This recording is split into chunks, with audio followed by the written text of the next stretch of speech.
Join the conversation. You're with Cape Talk. 25 minutes before we get to the top of the hour. That's 10 o'clock. My name is Wabugile Ganzelenzele, standing in for Clarence Ford. And now it's time for our weekly crossing to the naked scientist. That's Dr. Chris Smith, who is ready, always, for all your science-related questions. Doc, good morning. Thank you once again for joining us on the show. Good morning. It's a pleasure. Doc, the first question I'll give to you, it says, related to TB, how does TB become drug-resistant and why is it so dangerous? TB is probably one of the most common bacterial infections that claims lives around the world at the moment. And we estimate that roughly 1 in every 3 people on Earth, yes, you did hear that correctly, 1 in every 3 people on Earth, so there are 8 billion of us, has come into contact with TB. And a significant number will be harbouring it actively at any moment in time. And the other important fact is that Africa is a major centre for TB. Sub-Saharan Africa accounts for the vast majority of TB impact because every day, and in the time that your programme is on air, thousands of people will actually succumb to TB. They will catch it, and similar numbers of thousands will die from TB. And it's exacerbated by other partners in crime, especially HIV, because if you weaken the immune system, and this means other threats to the immune system like HIV, alcohol, drugs that suppress the immune system, poor nutrition, poor living conditions, these all exacerbate the problem. But the bug is extremely resistant, and once it gets into the body, it does various things to encourage certain cells in the body to take it up. So it can actually hide inside our own cells. That's the first point. And the second point is that it can wall itself off.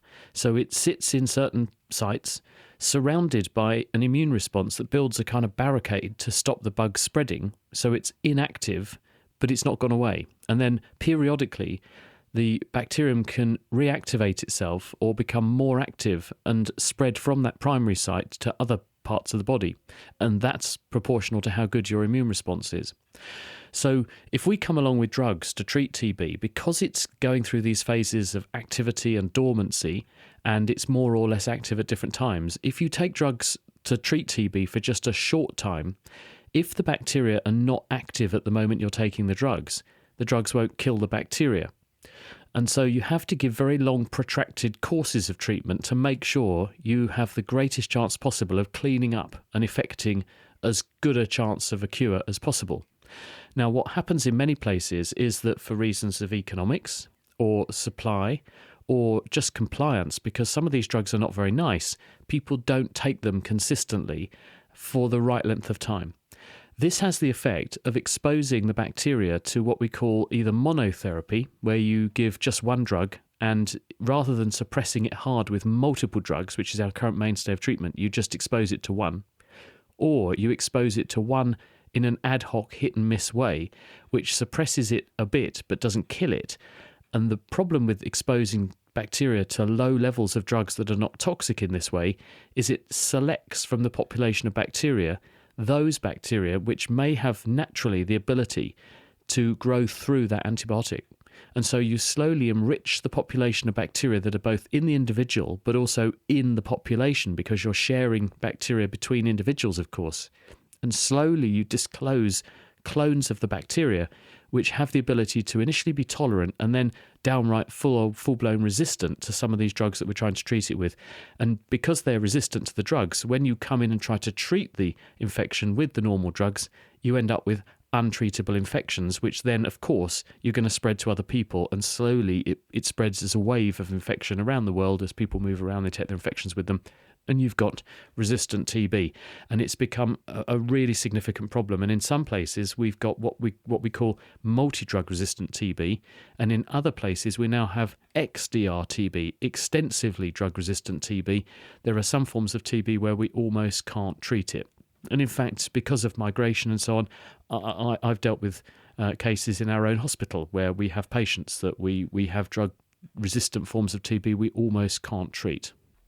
If you're just joining in on the conversation, you're listening to The Naked Scientist. That's Dr. Chris Smith answering all your science-related questions, talking to us about TB and why it becomes a drug-resistant disease. In terms of moving on with your questions, one says, having lived in the UK for many years, I am an avid follower of BBC Radio's Four's Infinite Monkey Cage show. Could you please explain the physiological makeup of Professor Brian Cox, as he appears to be ageless? He probably got a very good plastic surgeon, but I don't know. Okay. And coming with those or many of your other questions, we've got some voice notes to play for you, Doc. Good morning from Patrick in Seabrook. A question for the Naked Scientist, please. We just marked the passing of Raphael Mechoulam. Dr. Raphael Mechoulam, a researcher in cannabis, actually in the industry and in medicine, our hero passed. What he discovered was a lock and key mechanism in the brain, neuroreceptors, and he named it anandamide, something that responds to the cannabinoids. So I was going to ask you, how do you think such a mechanism would have evolved in the human brain? Anandamide is an agent which looks to the brain like one of its own chemicals. Because in the brain we have what are called neurotransmitters. Nerve cells make chemicals which they secrete onto other nerve cells, and those chemicals see receptors, which are chemical docking stations on those target cells, which when they bind to the target cells, these transmitters alter the behaviour of that population of nerve cells. And some of these substances are excitatory. They make the nerve cell that they're going on to fire more. Some of them are inhibitory. They make the nerve cell that they're going on to fire a bit less. Others are what we call neuromodulatory, and they don't have such an impact in the short term, but they have a longer term modulating or moderating effect on the behaviour of populations of nerve cells. And this entire suite of chemicals is active in our brains, and they include glutamate, which is excitatory, another chemical called GABA, which is inhibitory, and then drugs that work a bit like morphine, the opioid family of chemicals that we use as painkillers. We have receptors there.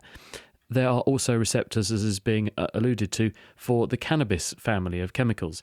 Now, it's not that the cannabis family of chemicals existed in nature and we then evolved a brain that responded to them. No, the brain already had receptors that use chemicals, a bit like the one anandamide, which was being referred to, an artificial drug, which binds to those same chemical docking stations and mimics them. And when people go out into nature, you can find, because we're all living entities, plants and people, we share a huge repertoire of our genes and our metabolism between humans and plants, you can find chemicals in nature that just by chance will bind to some of these same structures in the brain and either activate them or turn them off. And I mentioned the opioid family. Well, if you go to, say, morphine comes from poppies. And you can take that agent and put it into a brain, and it has a profound painkilling and sort of intoxifying effect. Well, why would a plant need that? It doesn't. It has it for other reasons, because it's targeting other things in the environment. Caffeine is probably the world's most consumed drug. Coffee plants don't need to have a coffee high, and tea plants don't need to have a tea high from the caffeine in them. They do it in order to kill insects that try to prey on the plants. Those are natural insecticides. And because insect brains are a bit similar to our brains, unsurprisingly, we've got these chemicals which are in nature, which when you put them into the brain, work in a similar sort of way or do something in our brains. So it's that the brain has these natural mechanisms and signaling systems, and we can find in nature chemicals that have either arisen for other purposes but which have the effect of activating or blocking some of these same systems in our brains, or because nature has evolved ways to target other animals to put them off of eating the plant or attract them to the plant, then because insect nervous systems and other herbivorous nervous systems are very similar to our own, you unsurprisingly see that overlap there. So things that work in those animals will work in us too. And that's how you see this effect, where it's not that we've evolved to respond to the cannabis plant, it's that the cannabis plant happens to make something which also happens to have an activity in our brains. Ask the Naked Scientist, Dr. Chris Smith, any of your science-related questions, as he'll be giving you the answers. Doc, I come from a family of fussy eaters. I can't stand avocados. My hubby can't eat tomatoes. Of our three children, two are fussy, but the baby who's 7 eats anything you put in front of him, just like me. Can you explain this, Abigail in Strand? Hello, Abigail. The answer is that it's all down to personal preference, and part of that is our upbringing. If you see other people eating something and going, "Ugh, I really can't stand that, that's disgusting," it does tend to make you think it's disgusting and put you off. But babies don't have that disgust system wired up to start with, so they're very gregarious in what they'll eat, in the same way that they'll play in their own poo. They're not put off by bad stuff or that they think is yucky. That comes in once you're about 3 years old. You're not so fearful of poo until you're actually a few years down the track. And so babies really respond to what we tell them and what we do to them. And so you shouldn't really give babies anything other than fairly bland, broad sort of repertoires of food, because you don't want to give them a taste for certain things, such as very strongly flavoured or salty food, because it might affect what they do and don't like later, because they're learning how to use and interpret their taste system. But it very much after that is a personal thing. And a really good example of this is that there are some examples in the world of what we call conjoined twins or Siamese twins. These are where an embryo partially split during development, and so you have two people who are actually joined at one part of their body. And there's one quite famous case of two young women who were fused from about the chest downwards. So they have one body and they have two upper bodies which are fused at the lower chest level. And they, when interviewed, have told reporters that they have totally different preferences and tastes for things. And there was one that liked certain types of foods and the other one couldn't stand them. These foods are going into the same stomach. They share a stomach, these two women. And so it's very much down to the individual liking to something and not the other one. And when one was ill, the other one took the medicine for her. So it just goes to show that it's very much a combination of, there are some things we absolutely inborn not to like because they're very strong or bitter flavours, and most of the things we're programmed not to like with these very, very strong flavours are poisonous in nature. But other things we tend to develop a taste for, and it's on an individual basis. And there is one other example I can raise here, which is we are aware of some genes which do affect the repertoire of smell and taste sensors we have in our nose and throat. And one of these is dubbed super tasting. There's a gene which is more represented in people from the Indian subcontinent, which makes them really detest the flavours of certain things which are in green vegetables, for example. So some of those strong cabbagey type flavours, they will not like those at all. And so they tend to avoid those. So there's evidence for, to a certain extent, of some genetic influence over your taste profile and taste repertoire that you do and don't like as well. I've got a voice note to play for you coming in on 072-567-1567. Good morning, Yabs and Dr. Chris. My question for today is, why do we cry when we laugh? And I'm thinking specifically of the times when you're trying to stifle a laugh, and it seems the stifle it, the more the tears flow. I'm laughing now, Doc. Everyone's now kind of smirking and thinking and reminiscing back to the last time this happened to them. A couple of reasons. One is that because we are very visual as a species, we have evolved various communication mechanisms that are visual in nature. When we get angry, go very red in the face. When we're very sad, we pull a sad face and we cry. It's showing other people that you're at a heightened state of emotion and they need to alter their behaviour accordingly. One of the other things that we do, though, when we're laughing is you're probably, especially if you're trying to keep a laugh in, is you're going to screw your face up and you're desperately not trying to let it out, but you're pushing it in and you want to laugh, and you're probably screwing your eyes up a bit in the process. And as you do that, you squeeze on your lacrimal gland and duct, it makes tears, so you push more tears into your eyes in the first place, but also you squeeze shut the drain that the tears go down in the lower part of the eyelid towards your nose, so tears can get into the eye, but they can't get out and into your nose, which is where they normally go, as quickly, so they build up and they're more likely to come streaming down your face. Doc, this one is a personal conversation. I mean, it's coming straight from me. And the reason for that is I want to bring it to the listeners also because I want to ask how they feel about public speaking and, what some of the exercises they do to help themselves to get better at public speaking. The reason for this is I come from a family of 4 brothers, and all my brothers, they absolutely despise public speaking, just like my wife. My wife, she wants nothing to do with it. And yet my 9-year-old, or soon to be turning 9 this year, daughter seems to love it like I do. Is it a question of genetics or what happens there? I think this is very much nurture over nature. We haven't found genes which make people good politicians or good speakers, but we do know that people become more confident because they practice. And the more you do something, the better you get at it. But we also know that there are differences between all of us, and some people have a head start. So there will probably be in a population people who are quite extroverted, people who don't feel threatened in that sort of environment, and so they're more likely to go and do performative singing, dancing or speaking type things. And the more you do it, the more you learn nothing bad happens. And in fact, good things happen, and it builds your confidence and you get better and better at doing it. And I can remember when I first started making radio programs, I would stress about it all day when I was going to do a live program one evening. And I would think, how does anyone who does this job professionally live beyond the age of about 40? Because if everyone's as stressed as I feel all the time, then this is not compatible with longevity.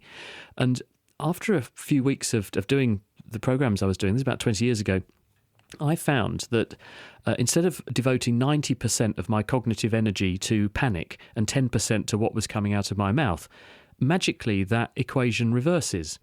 And you have 90% of your cognitive reserve is deciding what you should sensibly say, and there's a healthy 10% going on worrying about making it sound good. And once you're in that space, nothing phases you. And, I find it harder now to stand up in front of 10 people who I work with and talk to them compared to 10 million people on some radio and television programs I've done, especially over the pandemic. We're doing sort of radio and television programs for massive audiences that were in the multiple millions. And it didn't faze me at all. And you sort of get into this zone where you don't get panicked at all by that kind of thing. So when I go and do public speaking events now, I can devote all of my energy to thinking about, I want to make sure I make the right points in the right order and do it in a logical way and not get worked up about it. But you don't arrive there overnight. I got there by practice, by thinking about what I wanted to do, what I wanted to achieve, preparing it in your mind, and then having a clear mental template for what points you're going to make in what order. And then because you know where you're coming from, where you're going, and where you're going to end up, you don't get nervous, and it's just practice. Practice, practice, practice. To you at home, we're going to be having that conversation in just a few minutes' time. One last question coming your way. Doc says, yes, we talk about living on Mars, and we see many explorers looking for ways to get there. But will it ever happen? How many years will it take? And is there no better planet to look to? That's Aidan in Brackenfell. Hi, Aidan. Well, I think the first goal that will be achieved, the first objective, will be the base on the moon. And we are very, very close now to this becoming a reality. It sounds like something someone dreamt up yesterday, but in fact they are really taking big steps now to put a space station in orbit around the moon, the Lunar Gateway, which will be a jumping off point, and then a settlement on the moon's surface. Once we're on the moon's surface, you learn a huge amount about how people cope with living on a place that's not the Earth and doing it for a long time and doing it in the sorts of conditions that you can experience on a remote body like that. Mars poses a bigger challenge. The moon is really close, and so there are fewer challenges to surmount to get there, but it's a good jumping off point because the next stage is, well, where's our next nearest neighbour that we could visit and stay on and not melt? Mars is probably the best prospect. It's a bit smaller than the Earth. It's roughly the size of the Earth's core inside the planet, so it's a much smaller body. It's not a very exciting place in terms of places to go yet, but it will be in the future. And certainly we want to put people on Mars because we want to go and find whether we can find evidence of life there, past or present. But the challenges in getting there include probably a journey of 9 months through space, which will deliver significant doses of radiation while you're doing that journey to get to Mars. And so we need to come up with ways to mitigate against that. And then we learn by getting down onto the surface and recovering people from Mars how we do that efficiently. We can explore Mars in terms of those questions about past life and so on, and then other possible assets that we might be able to exploit in order to make life a bit better and solve some of the problems we have on the Earth's surface. We don't want to go the other way because Venus, although very, very close to the Earth, very similar in size to the Earth, has an atmosphere tens of times thicker than Earth's atmosphere. It rains molten lead and the surface on the sulfuric acid atmosphere, and you could, if you had pieces of metal on the surface of Mars, of Venus, it would just melt instantly because the surface temperature is about 400 or 500 degrees C. So no probe, the statistic is no probe has lasted more than a couple of hours on Venus before it melted. So we definitely don't want to build a base there at the moment. But Mars is relatively benign in comparison. So that's our best next prospect. And probably where previously you would have said there is no prospect of this happening, now people are realistically talking about this. And once we've got the moon under our belt, I think that will really accelerate the process to let's do Mars. And so I don't think it'll be that far away. Doc, thank you so much once again for joining us and enlightening us. Have yourself a super day further. Have yourself a super day and see you next time.